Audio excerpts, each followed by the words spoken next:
At some point in the last 15 years, automakers started deleting parts from engines that had been there for almost a century. Not because they failed, not because they were outdated, but because removing them saved 0.1% fuel. And here's the part most owners don't realize. Later in this video, I'll show you how one of these tiny removals quietly changed how engines fail, and why modern engines die in ways older ones never did. Stay with me, because part 3 is where this starts to get uncomfortable. There's one specific component that seems completely harmless to remove. It doesn't reduce power. It doesn't affect drivability when new. But in the final section, I'll explain how deleting it turns normal wear into catastrophic damage years later. Keep that in mind. Section 1.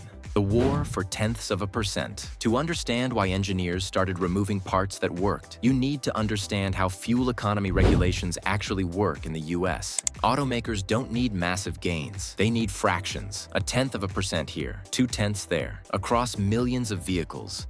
Those fractions are the difference between compliance and massive penalties. And here's the key insight most people miss. Once the big efficiency gains were already taken, fuel injection, variable valve timing, better combustion chambers, the only gains left were mechanical losses, not horsepower, not torque, losses, which leads directly to the first thing engineers started removing. And this one is subtle. Section 2. Balance shafts. The first casualty. For decades, balance shafts existed for one reason: to cancel vibrations created by engine geometry. Inline fours, especially large displacement ones, naturally shake, so engineers added rotating shafts, timed opposite the crankshaft, to cancel those forces. They worked beautifully. They also consumed energy. A balance shaft doesn't make power, it uses it. Removing it can improve fuel economy by about 0.1 to 0.3%, depending on speed and load. That sounds meaningless until you multiply it by fleet averages. So manufacturers did something clever. They redesigned engine mounts, stiffened blocks, tuned firing orders, and quietly removed the balance shafts. On paper, the engine still met NVH targets. On a test cycle, fuel economy improved. But here's the trade-off no one talked about. Without balance shafts, vibration doesn't disappear. It just moves. Into timing chains, into accessories, into oil pump drives. And that leads to the next removal, one that matters a lot more. Section 3. Shorter timing chains and fewer guides. Older engines used longer, heavier timing chains with generous guides and tensioners. Why? Because chain stretch is inevitable, and engineers designed around that reality. Modern engines, chains got shorter, lighter, with fewer guides. Why?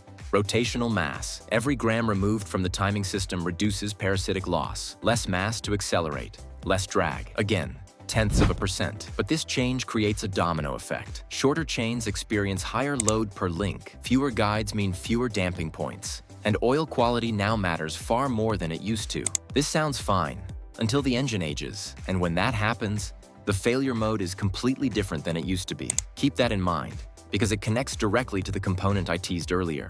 Section 4. Deleting oil capacity. Here's one most people never notice. Modern engines often hold less oil than older engines of similar displacement. Sometimes a quart less, sometimes more. Why? Oil has weight. Oil creates drag. Oil takes energy to pump. Reducing oil volume slightly improves fuel economy and warm-up efficiency. But oil doesn't just lubricate. It also absorbs heat, traps contaminants, and slows degradation. With less oil in the system, oil temperatures rise faster. Contaminants concentrate sooner. Viscosity breaks down quicker, which means the margin for error disappears. Miss an oil change once? No problem on an older engine. On a modern one, that margin might already be gone. And this leads us directly into the mid-video turning point. If you think this is just about fuel economy, the next part changes everything. Because now we're going to talk about a part that didn't just improve efficiency, it changed how engines survive. Section 5. Removing oil pressure redundancy. Older engines were built with excess oil pressure capacity, even at idle, even when worn, even with dirty oil. Modern engines, oil pumps are now variable displacement, tightly calibrated, and optimized for minimum pressure, not maximum protection. Why? Because pumping oil costs energy. Reducing pressure saves fuel. On a test cycle, it looks brilliant. But here's the mechanical reality. Oil pressure isn't just lubrication. It's also chain tensioning, cam phaser stability, bearing separation. When pressure margins shrink, small problems snowball. A slightly worn bearing now affects chain tension. Chain slack now affects cam timing. Cam timing drift now affects combustion stability. And this is where that harmless removal I mentioned earlier comes back. Section 6. The death of mechanical safety margins. This is the real story. Automakers didn't remove one thing.